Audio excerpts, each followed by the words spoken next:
ఛత్తీస్గఢ్ దండకారణ్యం మరోసారి కాల్పులతో దద్దరిల్లింది. ఒకే రోజు బీజాపూర్, కాంకేర్ జిల్లాల్లో జరిగిన వేర్వేరు ఎన్కౌంటర్లలో 26 మంది మావోయిస్టులు మృతి చెందారు. ఈ ఎదురు కాల్పుల్లో ఓ జవాను అమరుడైనట్లు అధికారులు తెలిపారు.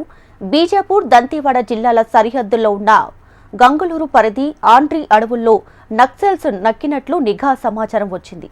దీంతో జిల్లాల నుంచి సంయుక్త బలగాలు గురువారం ఉదయం నుంచి అడవుల్లో కూంబింగ్ ఆపరేషన్ చేపట్టాయి. ఈ క్రమంలో ఇరు వర్గాల మధ్య భారీ ఎదురు కాల్పులు జరిగాయి. ఈ కాల్పుల్లో మావోయిస్టులు భారీగా నేలకొరిగారు. ఈ ప్రాంతంలో 18 మంది మావోయిస్టుల మృతదేహాలను గుర్తించినట్లు అధికారులు తెలిపారు. ఘటనా స్థలంలో పెద్ద ఎత్తున ఆయుధాలు, పేలుడు పదార్థాలను స్వాధీనం చేసుకున్నారు. బీజాపూర్ ఎదురు కాల్పుల్లో ఓ జవాను కూడా ప్రాణాలు కోల్పోయినట్లు అధికారులు వెల్లడించారు. ఇదే సమయంలో కాంకేర్ జిల్లాలోని ఎన్కౌంటర్ చోటు చేసుకుంది.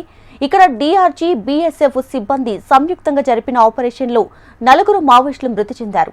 2 జిల్లాల్లోనూ ప్రస్తుతం యాంటీ నక్సల్స్ ఆపరేషన్ కొనసాగుతుంది. మరణాల సంఖ్య మరింత పెరిగే అవకాశం ఉన్నట్లు తెలుస్తుంది.